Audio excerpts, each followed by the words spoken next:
കെട്ടുകണക്കിന് എന്റെ പോസ്റ്ററുകൾ മാനന്തവാടി നിയോജക മണ്ഡലത്തിന്റെ വിവിധ പുഴയിലേക്ക് വലിച്ചെറിഞ്ഞപ്പോൾ, അത് ഒഴുകി നടന്നപ്പോൾ നമ്മൾ ആരും ആ തെരഞ്ഞെടുപ്പിൽ അത് കണ്ടില്ല.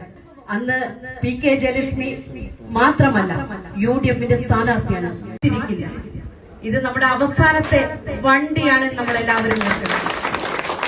കഴിഞ്ഞ 10 വർഷക്കാലം 2 ടേമിൽ UDF സ്ഥാനാർത്ഥിയായിരുന്നു ഞാൻ മാനന്തവാടി. നമ്മുടെ ഉള്ളിൽ ചതിയൊരുക്കിയത് ഒരു സ്ഥാനാർത്ഥി എന്ന നിലയിൽ എനിക്ക് തിരിച്ചറിയാൻ പറ്റില്ല. ഇവിടുത്തെ UDF പ്രവർത്തകർക്കും അത് തിരിച്ചറിയാൻ പറ്റില്ല. ഒരുപാട് ആളുകൾ വെയിലും മഴയും കൊണ്ട് എങ്ങനെയെങ്കിലും മാനന്തവാടി നിയോജക മണ്ഡലം തിരിച്ചു പിടിക്കണമെന്ന് ആത്മാർത്ഥമായിട്ട് ആഗ്രഹിക്കുമ്പോൾ ചില ശക്തികൾ അതിന്റെ ഉള്ളിൽ നിന്നുകൊണ്ട് ഇത്തരത്തിലുള്ള ചതിയൊരുക്കുമെന്ന് നമ്മൾക്കാർക്കും തിരിച്ചറിയാൻ കഴിയുന്നില്ല.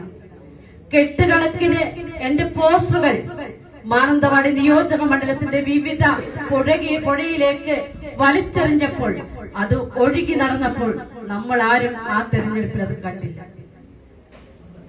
അനൗൺസ്മെന്റിന്റെ വണ്ടി മരത്തണലിൽ നിർത്തിയിട്ട് അനൗൺസ് ചെയ്യുന്ന ആളുകൾ കിടന്നുറങ്ങി നമ്മൾ ആരും കണ്ടിട്ടില്ല. അങ്ങനെ ഒരുപാട് ചതികൾ ഒരുക്കി തെരഞ്ഞെടുപ്പിന്റെ അവസാന ഘട്ടങ്ങളിൽ ഓരോ വീടുകളിലും കയറി ചെന്ന് PK ജയലക്ഷ്മിക്ക് വോട്ട് ചെയ്യേണ്ടെന്ന് പറഞ്ഞ ആളുകളടക്കമുണ്ട്. ഞാൻ അവരുടെ പേരൊന്നും ഞാൻ എടുത്തു പറയുന്നില്ല. ഞാൻ ഇതൊക്കെ സൂചിപ്പിച്ചത്, ഇനി അത്തരത്തിലുള്ള ചതി ഒരു പാവപ്പെട്ട സഹോദരിയെ എനിക്കുണ്ടായ ഒരു അനുഭവം അന്ന് PK ജയലക്ഷ്മി മാത്രമല്ല, UDF സ്ഥാനാർത്ഥിയാണ്. PK ജയലക്ഷ്മി അല്ല ഇവിടെ തോറ്റത്.